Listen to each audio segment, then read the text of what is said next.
मंत्री श्री सतपाल जी महाराज के ज्येष्ठ सुपुत्र, समाज सेवी, प्रखर वक्ता और युवाओं के प्रेरक श्री बिगू जी महाराज ने कोरोना से जंग जीतने पर एम्स से डिस्चार्ज होने और देहरादून अपने आवास पर होम क्वारंटाइन के दौरान पूरे 14 दिन के अनुभव को शेयर किया है और सबको आवश्यक सुझाव भी दिया है।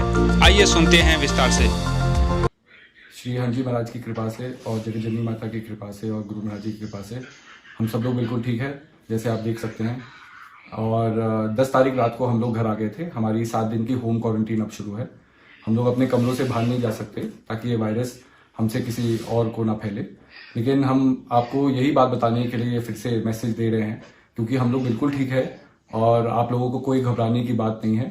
मैं जानता हूँ पिछले कुछ 10-12 दिनों से हम सब लोग बड़े चिंतित हैं। कोई घबराने की बात नहीं है। माता जी महाराज जी भी बहुत जल्द घर आ जाएंगे।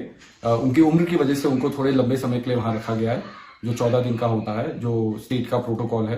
तो वो प्रोटोकॉल फॉलो होगा और 1-2 दिन में माता जी महाराज जी भी घर आ जाएंगे। मैं बस आपसे ये कहना चाहता हूँ कि जरूर ये एक बहुत विकट परिस्थिति है पूरे संसार के आगे और पूरा संसार एक बदलाव से गुजर रहा है। लेकिन कुछ चीज जीवन में बदलती नहीं है और सरल तरीके से कहूँ तो गुरु महाराज जी का हमारे ऊपर उनका आसरा और हमारा गुरु महाराज जी के प्रति विश्वास, ये 2 अटल चीज है जो जीवन में नहीं बदलनी चाहिए। और पूरा संसार इस परिस्थिति से गुजर रहा है और स्वाभाविक है कि कोई भी परिवर्तन आसान नहीं होता है। जब हम लोगों को भी पता चला कि हम सब लोग पूरे परिवार को और कितने प्रेमी लोगों को जो घर में कोठी में रहते हैं, जब हमें पता चला तो हम भी थोड़े से घबराए हुए थे कि आगे क्या होगा। लेकिन जब हम लोग एम्स ऋषिकेश गए तो बहुत अच्छी तरह से वहां के डॉक्टरों ने हमें समझाया। हम अपनी तरफ से सारे एम्स के स्टाफ को, उनके डॉक्टर्स को, उनकी नर्सेस को, डॉक्टर आहूजा जी थे जिन्होंने हमारा देहरादून में टेस्ट कराया, डॉक्टर उनियाल जी, डॉक्टर मुकेश जी, बबीता जी, जिन्होंने ये लोग कुछ ऐसे लोग हैं जिन्होंने अपनी जान की परवाह ना कर करके ये देखा कि हम लोग जल्दी से जल्दी स्वस्थ हो। तो जब हम भी एम्स गए तो हमें भी नहीं पता था, लेकिन मैं आपको इस वायरस के बारे में कुछ चीज अवगत कराना चाहूंगा, क्योंकि हम लोग भी इस परिस्थिति से गुजरे हैं, इस वायरस से गुजरे हैं। सबसे पहले कोई घबराने की बात नहीं है, क्योंकि ये एक वायरस है और अब बहुत सी स्टडी इस वायरस के ऊपर हो चुकी है, बहुत सी रिसर्च इस वायरस के ऊपर हो चुकी है और अब लोगों ने समझ लिया है कि इस वायरस के साथ हम इसे कैसे हरा सकते हैं और इसके ऊपर जीत हासिल कर सकते हैं। अगर आपको कोरोना नहीं है और आप स्वस्थ हैं और आप अपने घर से बाहर जा रहे हैं काम करने के लिए किसी भी वजह से, तो 3 चीजों का बड़ा ध्यान रखें। सबसे पहले कि आप मास्क पहने, दूसरा सोशल डिस्टेंसिंग। अगर आपका किसी ऐसे व्यक्ति जो कोरोना पॉजिटिव है उससे संपर्क ही नहीं हो रहा है तो ये बीमारी आपको नहीं लग सकती है। और तीसरा है कि जब भी आप घर वापस आते हैं तो हैंड सैनिटाइजेशन, मतलब हाथ को अच्छी तरह से धोइए, हो सके तो अपने कपड़े बदलिए, नहाइए, ताकि ये वायरस आपके घर के अंदर नहीं आ सके और आपके प्रियजनों को ना पहुंच सके। क्योंकि सबसे पहले अगर हम इस वायरस को लाते हैं तो सबसे पहले हमारा अपना परिवार ही के ऊपर ही ये वायरस जाएगा, उनको ट्रांसमिट होगा। दूसरी बात है कि अगर किसी भी वजह से आपको लगता है कि जी आपकी तबीयत खराब है, थोड़ा बुखार है, खांसी है, क्योंकि इस वायरस के अनेकों सिम्टम हैं, जो आप थोड़ा पढ़ेंगे इसके बारे में, रिसर्च करेंगे तो आपको पता चलेगा किन लोगों को बुखार आता है, किनको खांसी आती है, किनको सूंघ जो सेंस है स्मेल की वो चली जाती है, स्मेल ऑफ टेस्ट चली जाता है, और कुछ लोग ऐसे होते हैं जो एसिम्प्टोमेटिक होते हैं जिनको वायरस एकदम छूता भी नहीं है। लेकिन अगर आपकी तबीयत खराब है तो सबसे पहले अपना टेस्ट कराइए। टेस्ट कराने में कोई हर्ज नहीं है। अब होम आइसोलेशन और होम क्वारंटीन की भी पॉलिसीज निकली हुई है, जिससे आप अपने घर में ही रह करके अपना इलाज करा सकते हैं। इस वायरस को पहले समझिए। अगर आप किसी के संपर्क में आते हैं तो जरूरी नहीं कि आपको वायरस एकदम आपके शरीर के अंदर प्रवेश करेगा। इसका एक इंक्यूबेशन पीरियड होता है जो 2 से 4 दिन का होता है।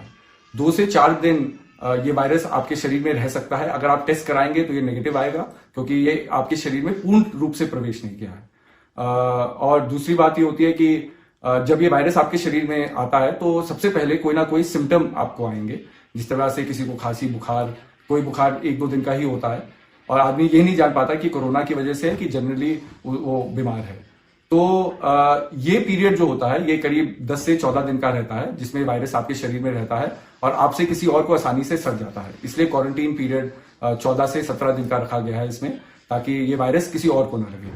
दूसरा, अगर आप कोरोना पॉजिटिव होते हैं तो आपको कोई घबराने की बात नहीं है। जैसे हम लोग भी अस्पताल गए, बहुत अच्छी तरह से हमारा वहां ट्रीटमेंट हुआ, मैनेजमेंट हुआ। इनमें अगर आपको बुखार है तो आप बुखार की गोली लीजिए, अगर आपको बदन दर्द है बदन दर्द की गोली लीजिए, मतलब जो भी आपका सिम्टम है उसके अनुसार आप अपना ट्रीटमेंट कीजिए। कुछ लोग एसिम्प्टोमेटिक होते हैं जिनको कोई सिम्टम ही नहीं आते और या बहुत दिनों बाद सिम्टम्स आएंगे, लेकिन वो भी कैरियर हैं और वो भी किसी को ये वायरस दे सकते हैं। इसलिए जैसे ही आपको पता चले, आपको शक हो कि आपको ये वायरस हो गया है, तो अपने आप को आइसोलेट कीजिए, टेस्ट कराइए और आगे जो डॉक्टर बताते हैं उसके अनुसार कार्य कीजिए। दूसरी एक और बहुत जरूरी बात है, ये हमें भी नहीं पता था, जब हम भी वहां गए तो बहुत से लोगों को एक असर इस वायरस का होता है जिसमें उनका खून थिक होने लगता है, ब्लड बिगिंस टू थिक। तो उसकी वजह से काफी दिनों बाद, वायरस के होने के बाद, सिम्टम्स आने या ना आने के बाद भी काफी दिनों के बाद, 8-10 दिन बाद किसी इस खून थिकनिंग की वजह से ऑक्सीजन की कमी शरीर को महसूस होती है, जिससे अचानक चक्कर आ जाना या सांस लेने में दिक्कत रहना।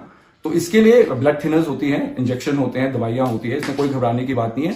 लेकिन ये सिम्टम इतनी आसानी से दिखाई नहीं देता, क्योंकि फीवर आएगा तो हम उसका इलाज कर सकते हैं, खांसी है, बदन दर्द है, उसका इलाज हो सकता है, लेकिन ब्लड हमारे अंदर थिकन हो रहा है तो इसका भी एक बहुत साधारण सोल्यूशन एक ऑक्सीमीटर होता है।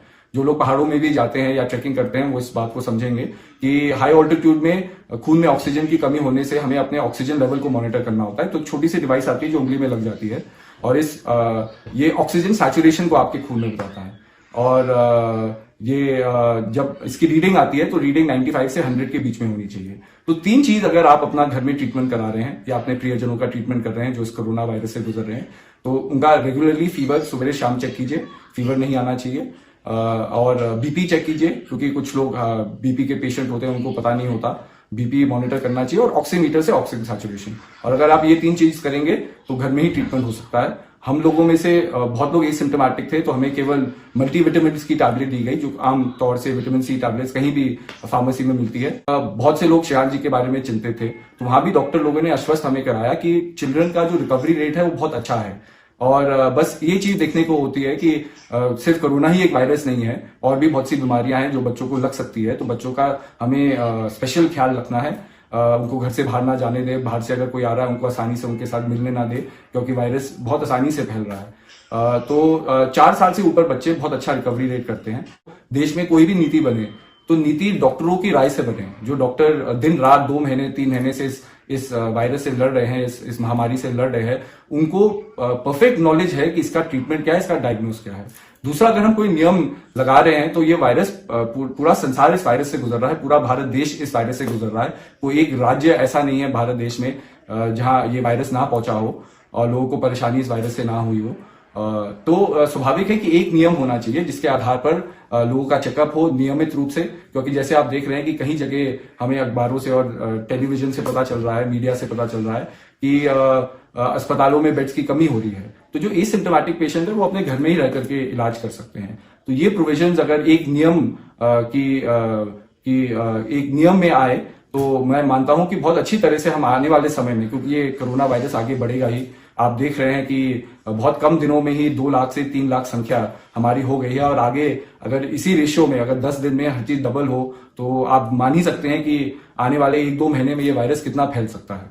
तो स्वाभाविक है उसका बेटर मैनेजमेंट आज हमें करना है। ऐसा नहीं है कि प्रशासन और बहुत से लोग हैं, इसमें पुलिस कर्मचारी है, स्वास्थ्य सेवक हैं और सेविकाएं हैं, डॉक्टर लोग हैं, नर्स लोग हैं, हॉस्पिटल का स्टाफ है, और कितने लोग हैं जो अपनी जीवन की परवाह ना कर करके और लोगों की सुरक्षा के लिए अपना कर्म कर रहे हैं। लेकिन स्वाभाविक है कि अगर हम कोई नई चीज सीखते हैं तो उसको भी नियम में लागू करना चाहिए, ताकि जनता को सहूलियत हो। सर्वे भवन्तु सुखिनः, सर्वे सन्तु निरामये, सर्वे भद्राणि पश्यन्तु मा कश्चित् दुःखं भाग्भवेत्। आप देख रहे हैं धुरंधर टाइम्स। आगामी वीडियो की तत्काल सूचना प्राप्त करने के लिए चैनल को सब्सक्राइब करें और बेल आइकन दबाएं। धन्यवाद।